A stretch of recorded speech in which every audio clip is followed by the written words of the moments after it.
Chris Carter here on the Locked On Steelers podcast. Today, I want to go over some things I saw in the film, specifically with Justin Fields and how it relates to the Russell Wilson decision coming up this week. Also, Stars and Skulls Razorback. We talk about all that here on the Locked On Steelers podcast. Let's get into it.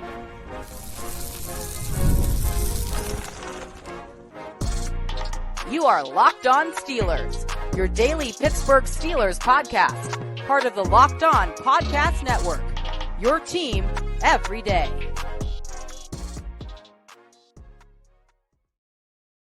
Hello and welcome to the Locked On Steelers podcast. I'm your host, Chris Carter, bringing you your daily dose of all things on the Pittsburgh Steelers. As always, you can find the show on your favorite podcasting apps and on YouTube. Like this video if you enjoy it. Subscribe to this YouTube channel to get all of your daily Monday through Friday episodes, as well as our bonus content. We thank you for making us your first listen every day because we're your team every day.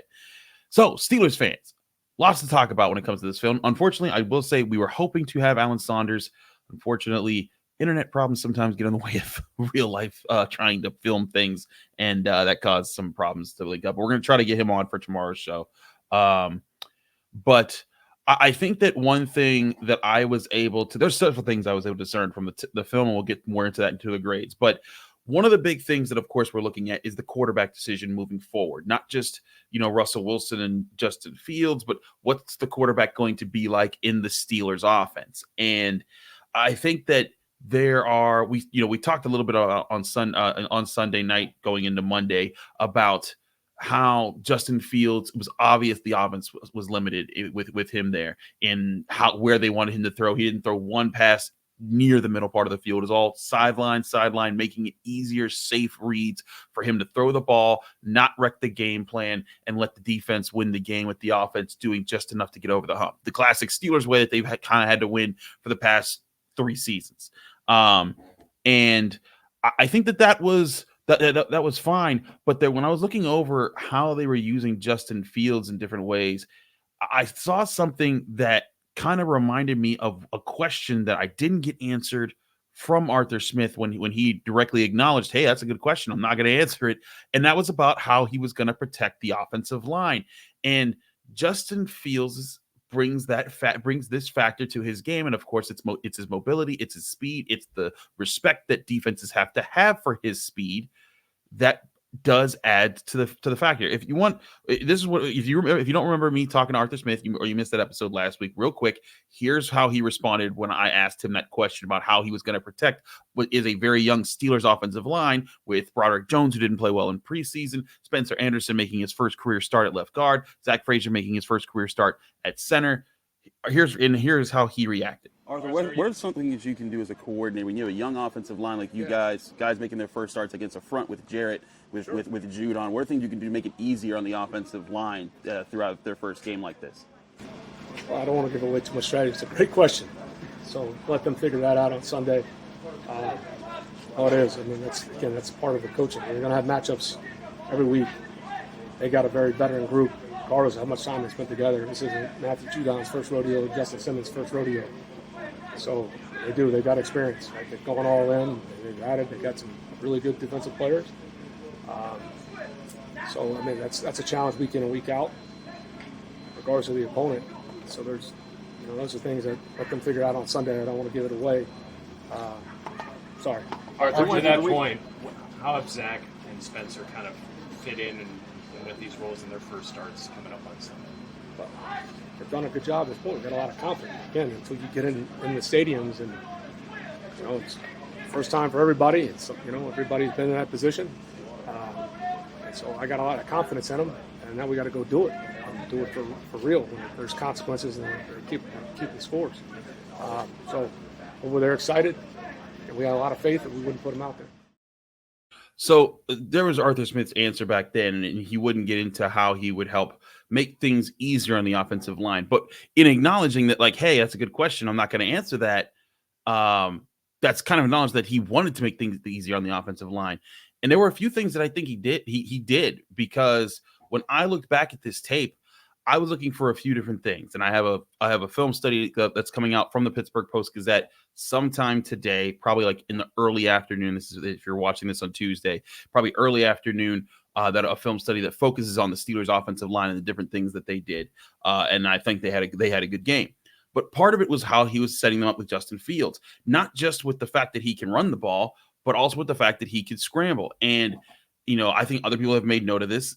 The Falcons really didn't blitz that much in this game. They had a lot of spies. They had a lot of contain. Their job, they were trying to just keep Justin Fields bottled up because they knew that if he broke loose, that was an easy way for this offense to score. And it wouldn't have been the way for them to create more turnovers or make things harder on them and force Justin Fields to have to throw from the pocket in tough situations and keep them predictable. But also in the run game, it made things easier because there were several concepts. And as you saw, Justin Fields regularly was lining up in pistol and shotgun, and the Steelers were kind of faking a handoff and just using that QB option threat almost regularly to keep defensive ends honest with watching Justin Fields. And a lot of times it was really just a simple handoff. It was probably never even going to Justin Fields, but there were plays where the Steelers offensive line kind of knew they could just leave the defensive end alone because they knew that guy had to account for Justin Fields while the run was going in the other direction. And I think that was part of the perceived strategy for this game. When you go back and you look at how the Steelers used Justin Fields in different spots, there was an 8-yard run that Najee Harris had just going right up the middle, where the Steelers' entire offensive line basically crashed to the right side. It was just a straight up just right reach, and Dan Moore Jr., all he had to do was just go to the second level and get the linebacker that was off the ball. Meanwhile, the defensive end, he has to sit back sit back and wait for Justin Fields in case Justin Fields keeps the ball. That allows Najee Harris to just spurt up the middle, and he gets eight free yards. And listen, the Steelers didn't dominate the run game. Najee Harris had 70 yards on 20 carries. It's not superb, but it was steady. It was what set the tone and allowed the Steelers offense to just move the chains when they had to. And I think this is the part of the question that the Steelers are going to face this week. Is they're facing another team in the Denver Broncos, new quarterback, Bo Nix. Honestly, I think Bo Nix is going to be even worse than what Kirk Cousins was for the Falcons. A team in the Broncos that's definitely struggling right now. They lost their game 26-20 to the Seahawks in another road environment. Would it behoove the Steelers, if Russell Wilson's not 1,000% healthy, to say, hey, you know what? Let's go with the same game plan, maybe open up a little bit more of the offense. But the bottom line is to use Justin Fields' mobility as a threat that the defense has to honor, both that limits their ability to blitz or limits them wanting to blitz, because blitzing would allow him to, if you miss on the blitz, he can break loose and get a big play. But also in the run game to keep, other defenders occupied and having to worry about him. It takes a player out of the way that normally wouldn't be out of the way when they have to consider Justin Fields' ability to run.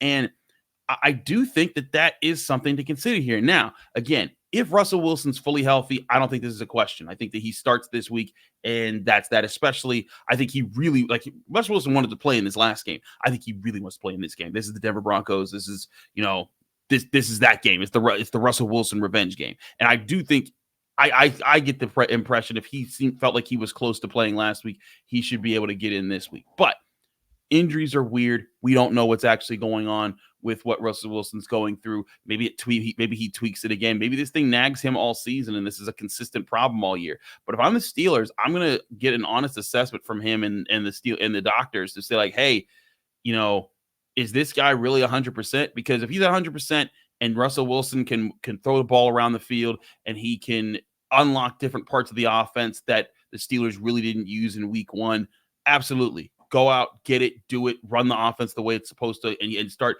building the chemistry of what that's going to look like when it's at its best. But if he's limited and you have questions and you're not sure of how mobile he'll be, it might behoove the Steelers to just be like, hey, I know, Russ, you may feel 80%, but we need you at 90%. And we're going to give Justin Fields another crack at this. And that might be a reasonable thing, not just to try to get more out of Justin Fields, but to try to make things easier on the Steelers offensive line and the Steelers offense in general, just by using his mobility in those spots. Now, when Russell Wilson comes back, what'll really help the Steelers offensive line is having a guy who can get the ball out at it really quickly and get it to the right spots and play within the rhythm of the offense and not be limited to playing extremely safe in certain spots.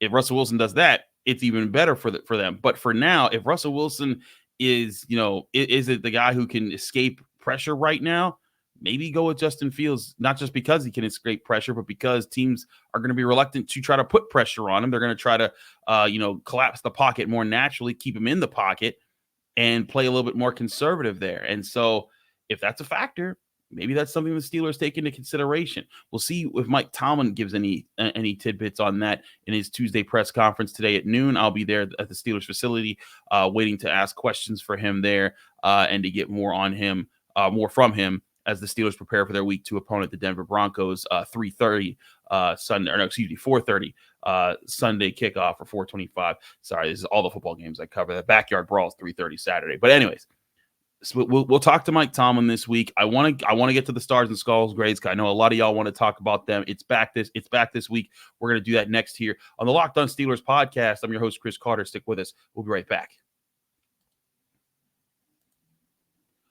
But first, I want to remind you this show is brought to you by Hims. Men, when we leave the house, it's phone, wallet, keys, and how does my hair look?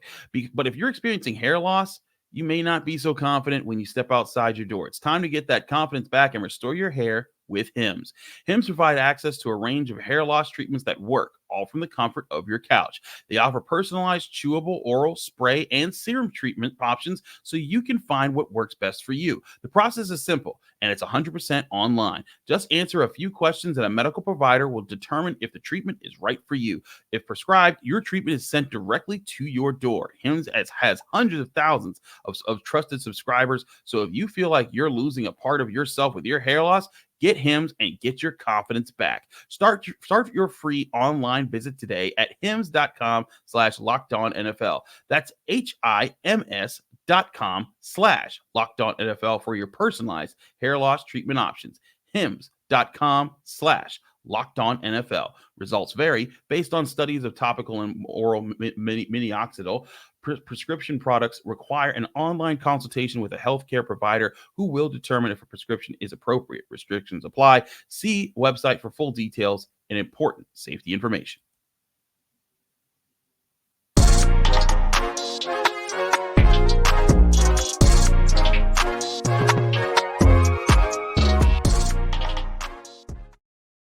We're back here on the Locked On Steelers podcast. I'm your host, Chris Carter, and it's time for the return of Stars and Skulls grades. Now, if you don't remember, because it has been a minute, it has been a while since we've done this, we have our traditional rubric of how we grade the Steelers every single week, and we tally up those grades, and then we put them in the final at the end of the year. We put them together, and that's how we stack up how people did at the end of the season. And so we do this. We've been doing this for, I think this is our third season doing this, maybe. For this show, so it's a little bit of fun. I hope that if you're new, sit back and relax. If you've been here a while, you know the drill. The grades go as simple. You get stars if you're good, skulls if you're bad. One star basically means you're good. You had one really good play and just had a good day. 2 stars mean you had like a great play and a good day where you stood out on one really big play and then you followed up with like good role playing. But 3 stars is when you have an elite performance and you put in a game-changing effort in a big way. And in reverse, the skulls, 1 skull means you had a bad play, didn't really get to redeem yourself, but didn't have really a bad day. 2 skulls means you did have a bad day, you had a bad game as a whole, and 3 skulls means you were all-time terrible. So it's just different ways to rate guys instead of just saying A, B, C, D, E, F, and trying to get the get regular grades. So that's the kind of fun that we have here. So with that, with the wins, we're going to start with the lone notes, and that's of course with the skulls. Now, fortunately for the Steelers, because they won this game and because I think they did generally play well in this game, there are no 3 skull grades, there are no 2 skull grades, there are a few 1 skull grades, and so here they are. I got 3 1 skull grades this week. One is their linebacker Patrick Queen, another is Calvin Austin, and another is Van Jefferson. Now, I want to point this out. Single skull grades are not terrible. It does not mean that they stunk. It doesn't mean that they were abysmal. It just means they didn't do a few things right. And Patrick Queen, I felt like there were some things that he did well, like he was in position a lot. He was getting to his spots, but when I looked back, he did have a lot of missed tackles, and I felt like he didn't really make up for that too much in this game. And that's why I personally gave him 1 skull versus, a few other guys that you're going to see that have stars from this defense. Another name here the 2 names are the receivers. But if you're probably thinking, well, duh, George Pickens caught the only passes. I'm not giving the skulls to these guys for actually their lack of contributions in the passing game. I'm giving those to their skulls for their lack of blocking in this game. And there's an obvious play that you can all probably remember from the game if you watched it closely and you've rewatched it or looked up highlights, or you're a football junkie like me and you do look up tape. You saw Calvin Austin on that 3rd and 1 screen in the red zone when the Steelers were pushing the ball late in the 4th quarter. And they called a screen to Van Jefferson. Both Pickens and Austin were there. Pickens at least got in the way of his guy for a little bit, but then he kind of missed on his block. And that led to Van Jefferson getting tackled. But Calvin Austin just got blown out of the hole. And if Calvin Austin did the things in this game that George Pickens did, he wouldn't be on this list. But he didn't really redeem himself. I thought he had a good return here and there. But by and large, I didn't see him make a big difference in the passing game. And I didn't see him doing enough as a run blocker. When you're not making enough difference in the passing game, you need to be able to do something along those lines. Van Jefferson similarly so. Now, on that screenplay, Van Jefferson was the receiver, and he was the one that got tackled. So you can't really hold that much against him. But I did notice other plays where they were hoping Van Jefferson would do a better job in blocking, especially in the run game, and he just wasn't able to contribute to it. And hey, sometimes that happens. Sometimes you just don't have sometimes, you just don't have a big blocking wide receiver who can do all the things you need to do in the passing game and in the run game. It's just part of it. But again, those are the lowest marks I really had on the game. There were other players who had bad moments, but most of them I felt either bounced back well enough to not be on this list, or to maybe even be on some of the stars lists that we got here, which is why we do this, because it's a little fun. But with that being said, let's get to our 1 star grade. So we have 1 skulls, and remember, it's 1, 2, and 3 stars that we look at here. Let's go with the single star performances for week 1. I got a lot of guys on this list because, again, I think the Steelers collectively played a good game. A lot of defensive players, Alex Highsmith, Keanu Benton, Joey Porter Jr., Peyton Wilson, DeMonte KZ, Montrevious Adams, Larry Ogunjobi, your defensive players that I gave 1 star grades in this game.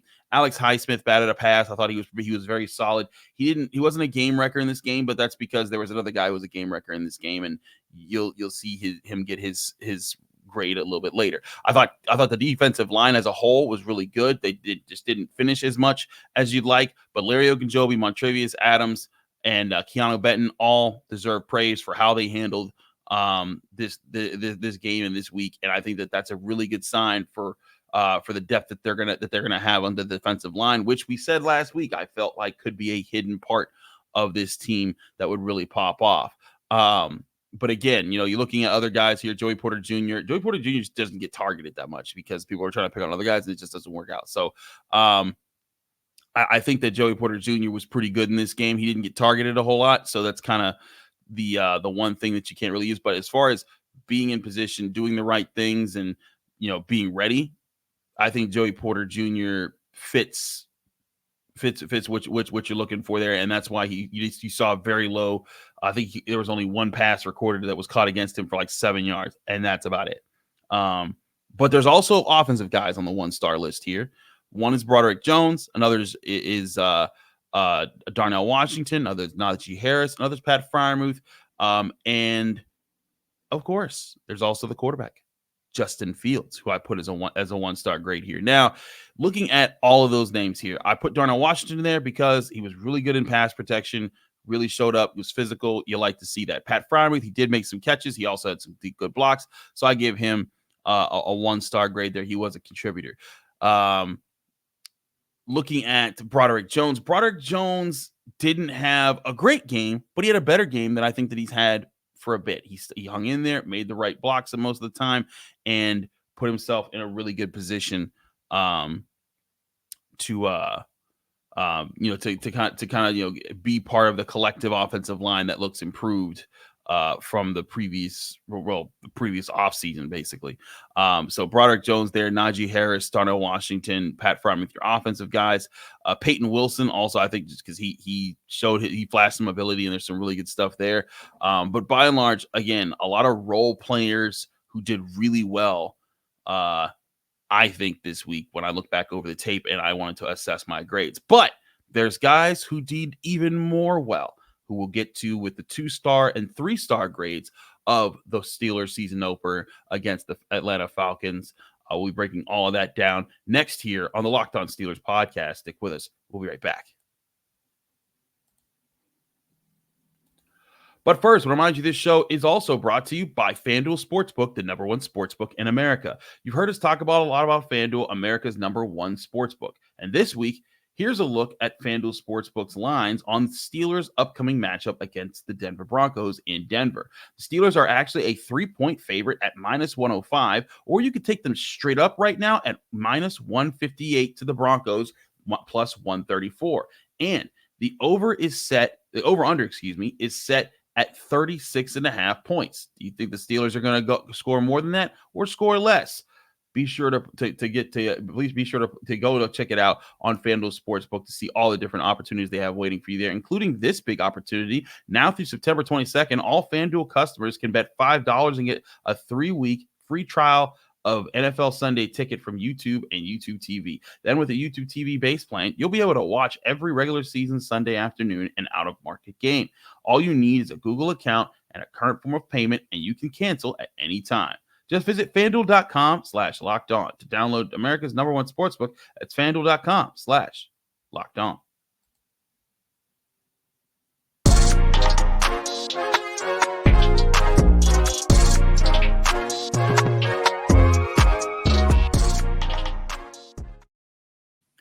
Back here on the Locked On Steelers podcast, I'm your host, Chris Carter. We continue our show here on Tuesday on the Locked On Steelers podcast. Again, Mike Tomlin talks at noon today. We'll be there. We'll be asking questions. We'll see what we learn about their upcoming matchup and what he's learned about how the Steelers have handled themselves in their recent contests, as he always does when he goes back and looks at film. But let's get back to the grades here. Again, for those who might need a reminder, it's stars and skulls. 1 star means a good play. 2 stars means a great play and a really good day. 3 stars means you're elite. In reverse, the skulls, 1 skull means you had a bad play, didn't redeem yourself. 2 skulls, bad game as a whole. 3 skulls, all-time terrible. Now, so we did the 1 skull and the 1 star grades. Those were pretty simple enough. But now it starts to get a little tricky, because I think then you got to start asking yourself, what is the key here? What is like the most important thing that you want to touch on right now if you're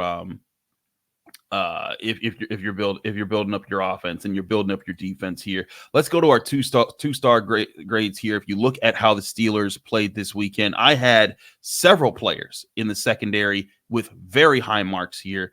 Deshaun Elliott, Dante Jackson, Minkah Fitzpatrick, I all gave 2 stars for where they played. But I also had 2 offensive linemen in here, James Daniels and Dan Moore Jr. And I thought both of them played really well. Just a spoiler alert, I did not give Spencer Anderson a positive grade or a negative grade. I think he actually graded out neutral in my book. But I think the rest of the Steelers offensive line played pretty doggone well. I thought James Daniels, honestly, with some of the blocks James Daniels threw in this game, I thought he maybe could have been in the conversation for a 3-star, just kind of looking at things. But I look back and I was like, that's a lot there. But you look at the secondary, Dante Jackson, he had an interception, almost had 2 interceptions. Deshaun Elliott had an interception. A lot of this came from these guys being in the right place, being in the right time, knowing where to be when they need to be there. Also, sorry, I just forgot to point out, Dan Moore Jr. also got a 2-star grade because he actually blocked pretty well. So we got 2 offensive linemen on the 2-star grades here. But again, the key thing to me is the secondary, because they're the group that if they can be elite, this defense becomes a real big problem, even more so than it already is right now. But again, back to the 2-star grades themselves. I also gave George Pickens a 2-star grade. Would have given him a 3-star if he contributed a touchdown, or if he had done better in the blocking part of his game. Like if Calvin Austin scores on that touchdown, maybe I look back at this a little more and think, like, oh no, he can get 3 stars. But again, it's about great games, complete performances. Those are the things that you're looking for from George Pickens, and I do think that he's putting together more complete performances as he goes along. But again, looking at how the Steelers played in this game defensively and offensively, I think there was a lot of reason to be excited about this team. Minkah Fitzpatrick, his ability to just close 20 yards quickly as an off safety to come up and help against the run is just so useful. And it's kind of funny for me, looking at how the Steelers, said they wanted to play Minkah ball, and he was moving around, and even though he didn't get the interceptions happened, the turnovers happened. The Steelers, I think, were in a position to bounce back from everything they did in this game. So I look at these grades, and I think that these guys on the 2-star list, they did pretty well. I'll be interested to see if they build off of it. But without further ado, we're going to get to our 3-star grades, and that's the top graded players of the week. Remember, there's also no cap on this per week. It's just guys how I'm evaluating them when I look at their tape.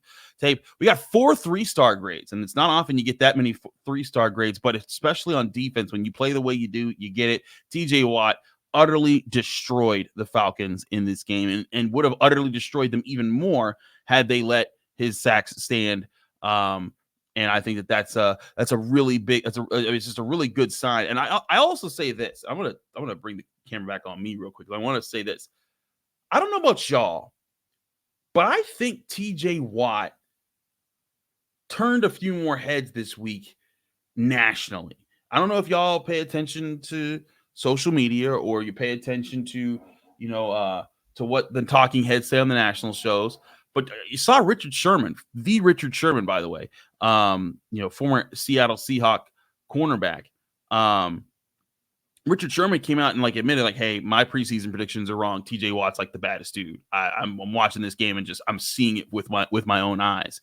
And I thought that was interesting. To see that. I saw Kyle Brandt pound the table on Good Morning Football, basically saying, can we stop trying to make someone else look like they're better than him, because they're not. If that continues all season, he stays healthy, I think he's gonna have some serious hardware to be picking up at the end of the year, not just some 3-star grades. But like I said, TJ Watt, one of your 3-star grades here. Other 3 stars on defense is just Cam Hayward. Cam Hayward, I thought, played really well in this game, was a separator, created problems and helped others. I think him and TJ Watt are still the big dogs of this defensive front. And that's a good thing, because both of them are fired up leaders who can motivate everyone else to go hard in the paint with them. 2 more 3-star grades. One is really obvious. The other one got a little bit more from film study, but the one obvious one is Chris Boswell. 6 field goals, and you came into punt. That's superstar stuff. I think that's pretty awesome on his part. But let's talk about Zach Frazier for a second. And again, I'm going to illuminate more of these points about the offensive line, because I think that they're a young group that's still figuring things out. But Zach Frazier was controlling dudes at the line of scrimmage. If they blitzed him, if they sent somebody from off ball, if they lined someone up in his gap, Zach Frazier does a really good job. And I was saying, I think that he's made real progress in training camp. I think that he made really good progress in this game.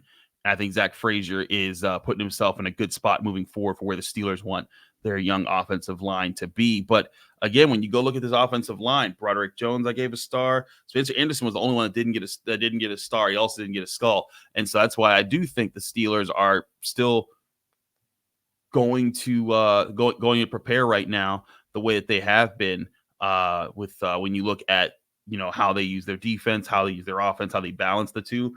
I think that this week, if Russell Wilson's back, we might see something different. But as far as right now, where the Steelers are going, I think that it's been interesting to see the 3-star guys, Chris Boswell playing well, Zach Frazier playing well on the offensive line, and the Steelers defensive front still dominating. All of that, again, why I gave those guys 3-star grades. But those are your first stars and skulls of the season. Let me know if you think that there's someone else that I missed that should be a star, should be a skull. Sometimes I do add those, in post edit, not to the show, but like kind of to my own tally so that I remember, oh yeah, this guy was in. I just simply forgot that because, sometimes you miss things. But if you enjoyed Stars and Skulls, do check that out. We do that. We try to do that every Tuesday after I get a chance to look over the All 22. But thank you again for all you that tune into the Locked On Steelers podcast. I'm your host, Chris Carter. Follow me on Twitter and Instagram at Carter Critiques. Read my work at the Pittsburgh Post-Gazette, post-gazette.com. Find me here on the Locked On Steelers podcast every day, Monday through Friday, breaking down your Pittsburgh Steelers. We'll see you then here on the Locked On Steelers podcast.